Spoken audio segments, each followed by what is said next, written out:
تا حالا شده فقط بخوای 10 دقیقه تمرکز بکنی اما یهو ببینی نیم ساعت گذشته و داری ویدیوهای رندوم میبینی، یا وسط درس خوندن یا مطالعه یه کتاب یاد یه چیز بی ربط میافتی، موبایل رو برمی‌داری و تا به خودت میای میبینی نیم ساعت داری اسکرول میکنی. ببین ما فکر میکنیم که مشکل از اراده است، که من ضعیفم، حواسم جمع نیست، ولی حقیقت اینه که مغز ما طوری طراحی شده که تمرکز نکردن براش راحت‌تر تو تمرکز کردن. برای مغز هر صدای جدید، هر نوتیف یعنی یه پاداش، یعنی یه ذره دوپامین، یه حسی شاید یه چیز جالب تری اونجاست و همون باعث میشه درست لحظه‌ای که میخوای کاری رو جدی انجام بدی یه عالمه وسوسه سر کلهشون پیدا بشه. ولی جالبه بدونی که دلیلش اصلا تنبلی نیست، یه اتفاق واقعی تو مغزته. ببین تمرکز یعنی جنگ بین دو بخش از مغزه. یه بخش هست به اسم قشر پیشانی که همون بخش منطقی مغزه که فرمانده تصمیماست، که این قسمت میگه بشین کارت رو انجام بده، تمومش کن. ولی اون طرف یه بخش دیگه است که اسمش سیستم پاداشه، همون بخش عاشق دوپامینه. این قسمت فقط دنبال هیجان جدیده، دنبال چیزی که سریعتر لذت ببره. حالا هر وقت یه نوتیفی میاد، یه صدای جدیدی میاد، یه فکر رندومی تو ذهنت میپره، سیستم پاداش مغز فریاد میزده ببین یا اینو ببین، شاید مهم باشه. و درست در همون لحظه فرمانده مغزت که میشه قشر پیشانی از کنترل خارج میشه، تمرکز میپره و بعد چند ثانیه میفهمی رفتی سراغ یه چیز دیگه. جالبه بدونی که مغزت این کارو از روی اشتباه انجام نمیده، داره سعی میکنه از خستگی فرار کنه، چون تمرکز برخلاف تصور ما برای مغز یه کار سنگین و بسیار انرژی بره. هر لحظه‌ای که تمرکز میکنی مغزت گلوکوز و اکسیژن بیشتری مصرف میکنه. برای همین وقتی خسته میشی یا ذهنت از یه کار طولانی دلزده میشه، مغز خودش دنبال یه پاداش راحت‌تر میگرده، یه چک گوشی، اسکرولی، پیامی، هر چیزی که سریع لذت بده. اما یه چیز جالبتر اینجا وجود داره که اکثر مردم اینو نمیدونن و اون دشمن واقعیه که بهش میگن شبکه یا حالت پیش‌فرض. ببین تو مغز ما یه شبکه عصبی هست به اسم دیفالت مود نتورک. این شبکه وقتی فعال میشه که تو داری هیچ کار خاصی انجام نمیدی. مثلا وقتی تو حموم هستی یا داری راه میری یا چشاتو بستی به هیچی فکر نمیکنی، تو اون لحظات این شبکه روشن میشه و شروع میکنه پرسه زدن، به گذشته فکر میکنه، نگران آینده میشه یا یه سناریوی کاملا خیالی میسازه و خیلی وقتا تو ذهن تو میبینی که داری با یکی دعوا میکنی. این حالت برای خلاقیت و حل مسئله خیلی خوبه.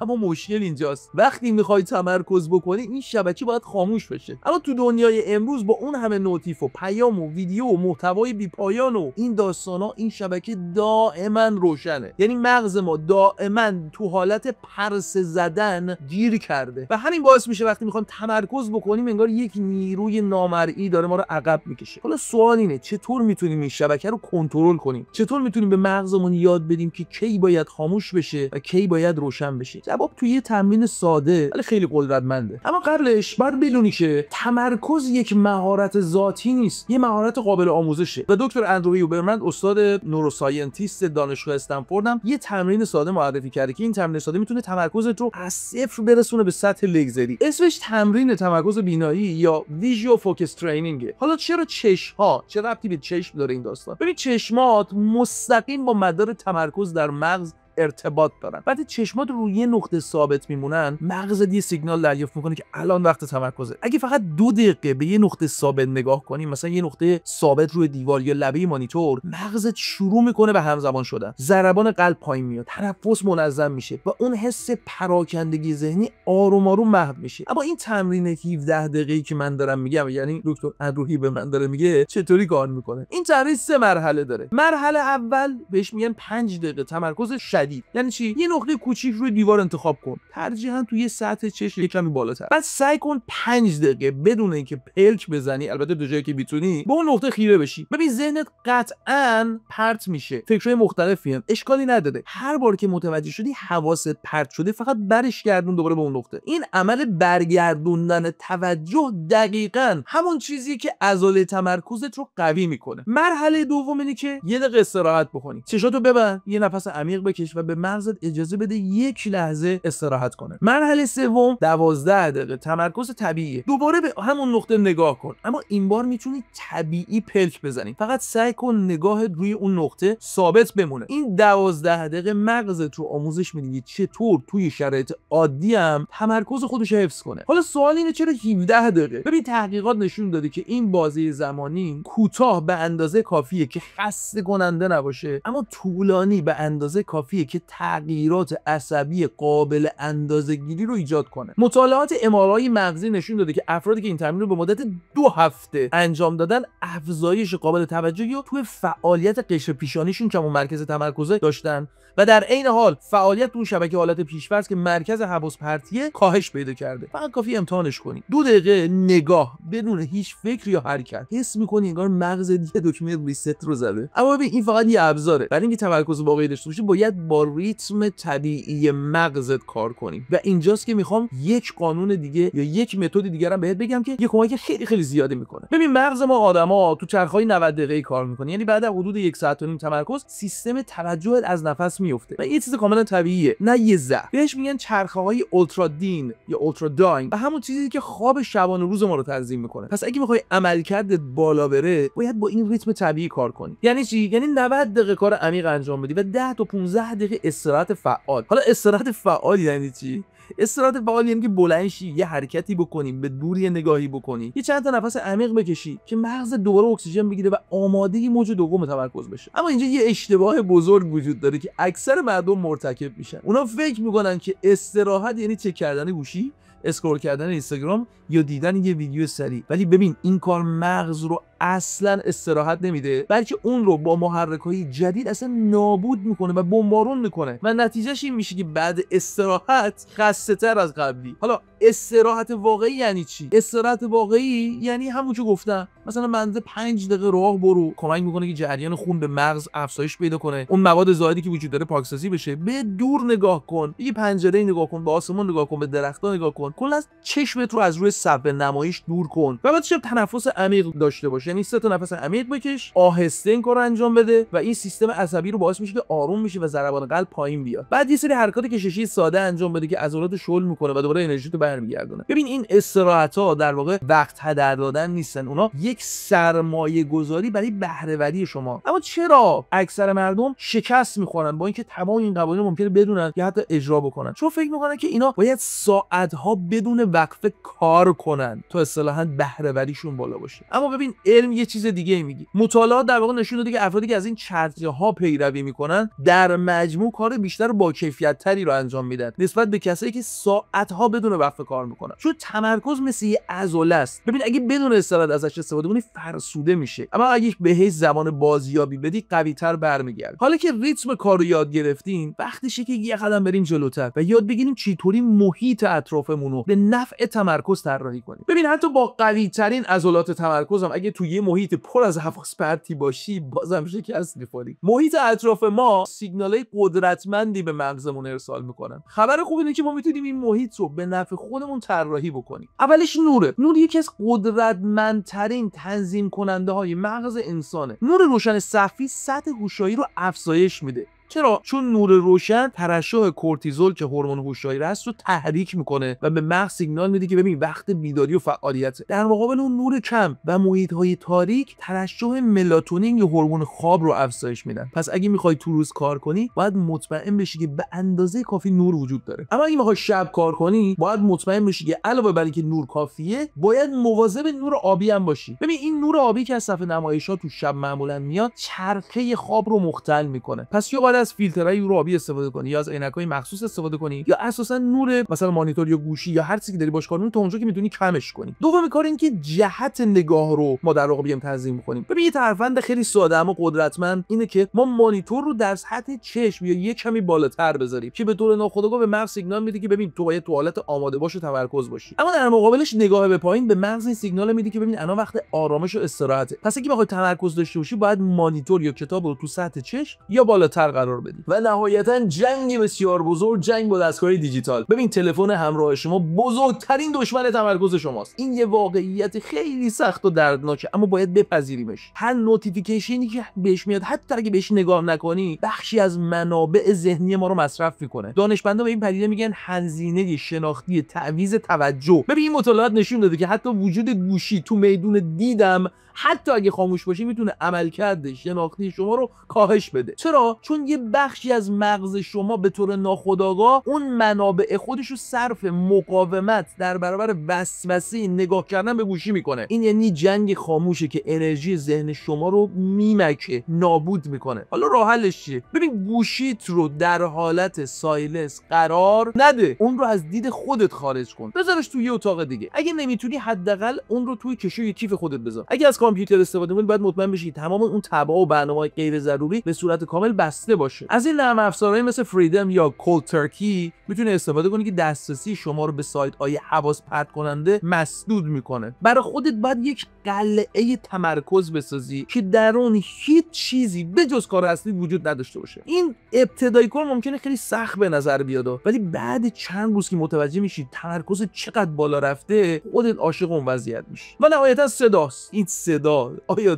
دشمن ماست یا دوست ماست؟ ببین بعضیا تو سکوت مطلق خیلی بهتر تمرکز میکنن، بعضیا با موسیقی. اما نکتهش اینجاست که موسیقی با کلمات تمرکز رو کاهش میده، چون یه بخشی از مغز شما صرف پردازش اون کلمات میشه. اگر میخوای با موسیقی کار کنی باید از موسیقی بی کلام استفاده کنی، مثل موسیقی کلاسیک، مثل موسیقی لوفا، یا مثل صدای طبیعت، بارون، امواج، جنگل و صداهای اینطوری. در واقع این نوع خاص از صداها حواس پرتی‌های خارجی رو ماسکه میکنن بدون اینکه مغز رو بخواد درگیر کنه. حالا اگه محیط رو آماده کردی، وقتشه که یاد بگیری که چطور سوخت مناسب رو به مغزت بدی که اساسا بتونه متمرکز بمونه. تمام تکنیکایی که تا اینجا به شما گفتم بدون سوخت مناسب اساسا بیفایده است. ببین مغز ما یک عضو پرمصرفه، با وجود اینکه تنها 2% از وزن بدن ما رو تشکیل میده، اما 20% از انرژی کل بدن رو مصرف میکنه. برای عملکرد بهینه به تغذیه و خواب و حرکت مناسب ما نیاز داریم. خب اول بریم سراغ تغذیه. ببین شیمی تمرکز ما با اون غذایی که ما میخوریم کنترل میشه. مغز ما از چربی ساخته شده و برای ارتباطات عصبی به پروتئین نیاز داره. ببین یه صبحونه‌ای که پر از پروتئین باشه، سطح دوپامین مغز تو رو در طول روز تثبیت میکنه. چرا این اتفاق میفته؟ چون پروتئین‌ها یه سری اسیدهای آمینه دارن که اینا پیش ماده ساخت اون دوپامینن و همه اونو باعث میشه تمرکز و هوشیاری تو بالا بره. به عنوان مثال تخم مرغ هست، یه سری ماستای خاص هست، پنیر، گوشت، بادومه، اینا در واقع منابعی هستن که پروتئین خیلی بالایی داره و برای تمرکز بسیار مناسب هستن. از اون طرف امگا 3 هست، اسیدهای چرب امگا 3 به خصوص DHA و EPA که برای سلامت قشرهای سلولی مغزی بسیار مهمه. ببین اونا انعطاف پذیری قشرهای سلولی افزایش میدن که به ارتباطات سریعتر بین نورون‌ها کمک میکنه. تو همین فضای غذای خوب که داریم صحبت میکنیم، مثلا ماهی‌های چرب خیلی فوق‌العاده‌ان، گردو جذابه برای بدن ما، برای مغز ما، بذر چیا یا چیا سید خیلی فوق‌العاده است. نکته دیگه که در واقع کمک میکنه به این فضا دوری کردن از قنداست. ببین مثلا قند و کربوهیدرات ساده تو اول روز خیلی اثرات ناجوری داره. چرا؟ چون باعث میشه که قند خون سریع افزایش پیدا کنه و به سرعت هم سقوط بکنه. این نوسانات بالا پایین رفتن قند نه تنها تمرکز رو نابود میکنه، بلکه ما رو خسته و بی‌حال هم میکنه. برای همین اگه واقعا نیاز داری که کربوهیدرات مصرف کنی، از یک منابع پیچیده‌تر کربوهیدرات مثل غلات کامل، سبزیجات، حبوبات استفاده کن که اینا به آرامی جذب میشن و به تمرکز تو هم در طول روز کمک میکنن. و نهایتا دوستان عزیزم، آب که مایه حیات، حتی کم آبی خفیف هم میتونه عملکرد شناختی رو کاهش بده. ببینید مغز ما 73% آبه، بنابراین باید مطمئن بشیم که در طول روز به اندازه کافی آب میخوریم. حالا از دنیای غذاها در بیایم و بریم سراغ خواب. خواب در واقع زمانیه که مغز ما خودش رو تعمیر میکنه. در طول خواب عمیق مغز ما اطلاعات رو پردازش میکنه، تثبیت میکنه، مواد زائد رو پاکسازی میکنه، سلولهای آسیب دیده رو ترمیم میکنه. ببین کمبود خواب حتی به اندازه یه شب میتونه عملکرد قشر پیشانی مغز که مرکز تصمیم گیری و کنترل در واقع تمرکز هست رو به شدت مختل کنه. مطالعات نشون دادن که یک شب بیخوابی عملکرد شناختی ما رو به اندازه‌ای کاهش میده که انگار سطح الکل خون ما 0.1% که بالاتر از حد مجاز برای رانندگیه. 7 تا 9 ساعت خواب با کیفیت لازمه تمرکز بسیار عالی برای بدن ماست. حالا سوال اینه کیفیت خوابمون رو چجوری بهتر کنیم؟ اولین کار نور آفتاب صبحگاهیه. ببین 10 تا 30 دقیقه قرار گرفتن در معرض نور آفتاب در ساعت اول بعد بیدار شدن ساعت بیولوژیکی بدن ما رو تنظیم میکنه. دومین کاری که بعد انجام بدیم اجتناب از نور عامی تو شباست. 2-3 ساعت قبل خواب باید از صفحه‌های نمایش دوری کنی که این جزء سخت ترین کاراست. دمای اتاقو باید خنک نگه داری. یعنی مثلا بین 16 تا 19 درجه سانتیگراد میتونه دمای ایدئالی باشه. یه روتین آرام بخش داشته باشی قبل خواب برای خودت، مثلا چه میدونم یه حموم آب گرمی، خوندن کتابی، یه تنفس عمیقی. و معمولا کافئین بعد از ساعت در واقع 5 و 6 یا بعد از ساعت 4 بعد از ظهر برای بعضیا میتونه ضرر داشته باشه و اون چرخه خوابشون رو به هم بریزه. برای همین تو این موضوع خیلی باید توجه کنن. من نهایتا رفقای گلم بحث حرکت هست. ورزش به خصوص ورزشی حواسی جریان خون رو به مغز افزایش میده و باعث ترشح فاکتورهای رشد عصبی میشه، به ساخت سلولهای جدید مغزی کمک میکنن. یکی از مهمترین این فاکتورها بچا BDNF که تو ویدیو گذاشتم من راجبش حرف زدم که بهش میگن ویتامین مغز. یه پیاده روی سریع 20 دقیقه‌ای میتونه تمرکز و عملکرد شناختی شما رو برای چند ساعت بالاتر ببره. چرا این اتفاق میفته؟ چون که ورزش دوپامین رو افزایش میده، استرس رو کاهش میده، خواب رو بهبود میده. اما چه نوع ورزشی؟ رفقای گلم تو ویدیو قبلم توضیح دادم، اجازه بدین یه بار دیگه اشاره کنم. هر ورزشی که شما دوستش دارید و به طور منظم انجامش میدید همون بهترینه. اما تحقیقات نشون داده که ورزش‌های هوازی مثل دویدن، شنا کردن، دوچرخه سواری بیشترین میزان تأثیر روی عملکرد شناختی دارن. حالا که سوخت مناسبم یاد گرفتیم، وقتشه که یه قدم جلوتر بریم. یعنی که یاد بگیریم چطور دوپامین رو به نفع خودمون کنترل کنیم. یعنی همین دوپامین که باعث حواس پرتی ما میشه میتونه به نفع ما هم کار بکنه. فقط من باید زمان پاداش رو خودم تعیین کنم. باید به مغز یاد بدم که ببین پاداش بعد از تمرکز میاد، نه وسطش. مثلا به خودت بگو اگه این بخش رو تموم کردم اون موقع گوشیمو چک میکنم. بعد مغز کم کم یاد میگیره که لذت واقعی بعد از پایان کاره و این یعنی بازسازی مدار پاداش، نه حذفش. اما چرا بچه‌ها این کار میکنه؟ مغزت شروع میکنه به ترشح دوپامین در حین کار، نه فقط بعدش. چون مغزت رو پیش بینی میکنه که پاداش در راهه و این همون چیزی که به اون میگن دوپامین پیش بینی شده. این نوع دوپامین قدرتمندتر از اون دوپامین لحظه‌ایه، چون باعث میشه که خود فرایند کار لذت بخش بشه. تکنیک بعدی که واقعا بهتون کمک میکنه تو این جریان، یه تکنیک خیلی ساده است. امروز هم بتونی شروع بکنی. این تکنیک اسمش اگر آنگاهه. یعنی اینطوری میشه که اگه 25 دقیقه تمرکز کنم، اون موقع 5 دقیقه میتونم گوشی رو چک کنم. یا اگه این فصل از کتابو تموم کردم، اون وقت میرم یه قهوه میخورم. یا اگه این تسک رو انجام بدم، اون وقت میتونم یه اپیزود از سریال فلان رو ببینم. ببین این قانون ساده به مغزت یاد میده که پاداش نتیجه تلاشه و کم کم خود تلاش تبدیل میشه به پاداش. اما یه نکته مهم وجود داره. اگه پاداشای خیلی بزرگ و مداوم بدی، مغزت عادت میکنه و دیگه همون اثر رو نداره. مثلا اگر بعد از هر 10 دقیقه کار یه ویدیو 20 دقیقه ببینی، مغزت یاد میگیره که پاداش از کار بزرگتره و این باعث میشه که انگیزت برای کار کاهش پیدا کنه. پس پاداش‌ها نسبت به اون کاری که انجام داری میدی باید کوچکتر باشه، یا بهتر بگم متناسب باشه و هر چند وقت که بارا یه پاداش بزرگتر بدی که انگیزه حفظ بشه. اما نکته اینجاست، تمرکز بینایی، ریتم 90 دقیقه‌ای، محیط بهینه، سوخت مناسب، پاداش کنترل شده، وقتی که اینا با هم دیگه استفاده بشن، مغزت شروع میکنه به ساخت یه حالت جدید که اصطلاحاً بهش میگن دیپ فوکس یا تمرکز عمیق. تو اون حالت زمان گم میشه، خستگی معنا نداره و کار تبدیل به لذت میشه و این دقیقاً همون جایی که ذهنت از این مصرف کننده دوپامین تبدیل میشه به سازنده دوپامین. حالا که تمام این تکنیک‌ها رو یاد گرفتیم، میخوام در مورد اشتباهاتی هم که افراد انجام میدن و باعث نابودی تمرکزشون میشه صحبت بکنم. اشتباه شماره 1 چند کاره بودن یا مالتی تاسکینگ که من خودم هم این اشتباه قبلا داشتم. خیلی از آدما فکر میکنن که میتونن همزمان چند تا کار رو انجام بدن و در این حال بهره برن باشن، اما این یه چیز دیگه میگه. ببین مغز ما آدما قادر نیست که چند تا کار همزمان انجام بده. اونی که واسه میشه میذاریم چند کاره بودن در واقع تعویض سریع توجه. هر بار که شما بین دو تا کار جابجا میشید، مغز شما باید زمینه قبلی رو غیر فعال کنه، زمینه جدید رو فعال کنه. این فرآیند که بهش هزینه تعویض میگن، زمان و انرژی قابل توجهی رو مصرف میکنه و مطالعات هم نشون داده که چند کاره بودن میتونه بهره وری شما رو تا 40% کاهش بده. راه حلش چیه؟ به جای چند کاره بودن تک کاره باش. روی یک کار تمرکز کن تا اون رو تموم کنی، بعد برو سراغ کار بعدی. دومین اشتباهی که خیلی مرتکب میشن اینه که در حالت خستگی کار میکنن. ببین خیلی از عالما فکر میکنن که باید تو زمانی که کاملا خسته شدن کار کنن، اما این رویکرد کیفیت رو به شدت کاهش میده و باعث فرسودگی میشه. وقتی شما خسته میشی، قشر پیشانی مغز شما که مرکز تمرکز و تصمیم گیری ضعیف عمل میکنه و در واقع باعث میشه که شما بیشتر اشتباه کنید، تصمیمات بدی بگیرید و اساسا باعث میشه کارتون طول بیشتری بکشه. راه حلش هم اینه که به اون چرخه های 90 دقیقه‌ای که در موردش صحبت کردیم احترام بذارید و بین هر بلوک استراحت بکنید. وقتی احساس خستگی شدید میکنید، کار رو بیخیال شید. اشتباه شماره 3 نادیده گرفتن خوابه. ببین تو فرهنگ کاری امروزی که ما داریم، خواب کم اغلب به عنوان یه نشانه تعهد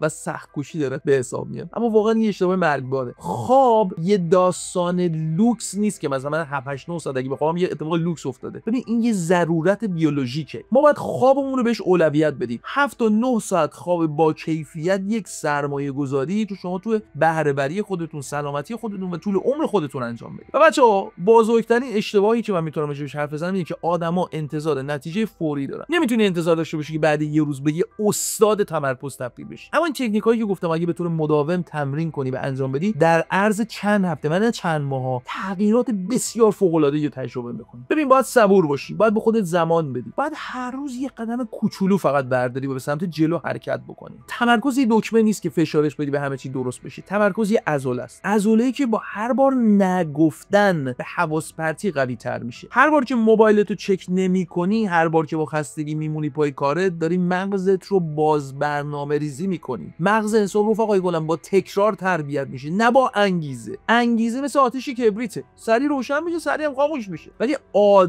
عادت تمرکز مثل یه زغال داغه، کم کم میسوزه ولی دوام داره. اگه یه رو فقط 30 دقیقه تمرکز کردی عالیه، فردا همون رو تکرار کن. 3 روز بعد یه ساعت بهش زمان بده، چون مغز مثل این ماهیچه است، با تمرین رشد میکنه و یه روز میرسه که میفهمی تمرکز دیگه زور نیست، لذته. چون وقتی درگیر کاری میشی که برات معنی داره، دوپامین دیگه دشمن تو نیست، پاداش توئه. از اون لحظه به بعد تمرکز تبدیل میشه به یه نوع آرامش و وقتی به اون نقطه برسی میفهمی که مهمترین کاری که میتونی انجام بدی نه جنگیدن با حواس پرتی، بلکه دوست شدن با مغزته. یادت اول ویدیو پرسیدم که چرا مغزمون درست وقتی میخوایم تمرکز کنیم به همه چیز فکر میکنه جز کار اصلی؟ الان جوابشو به صورت کامل فهمیدی. ببین مغز ما دشمن ما نیست، فقط دنبال تعادل و پاداش. و الان ما یاد گرفتیم که چطور پاداش رو دوباره به مسیر درستش برگردونیم. تمرکز کردن یعنی انتخاب کردن، یعنی تصمیم بگیری حواست رو به چیزی بدی که برات مهمه، نه چیزی که فقط فوری تره. و از امروز هر باری که ذهن آشفتت وسوسه میکنه چیزی رو رها کنی، فقط یه جمله رو به یاد بیار: تمرکز مهارت بازگشت به حاله. این معنیش نیست که حواس پرت نشی، این معنیش اینه که هر بار که حواست پرت شد دوباره برگرده. اگه این ویدیو برای شما مفید بود، اون دکمه کوچیکی که اون پایین گذاشته شده فقط یک کلیک نیست، یک رأی به محتوای عمیق‌تر و تمرکز بیشتره. تو کامنت ها برام بنویسید تو چه کاری بیشترین مشکل تمرکز داری، تو ویدیو بعد با همون مسئله رو باز کنیم. منم قول میدم که کمک کنم که ذهن آشفته شما کم کم تبدیل بشه به ذهن لیزری. تا ویدیو بعد متمرکز بمون و لطفاً حتما بهترین دوست خودت باش. موفق باشید.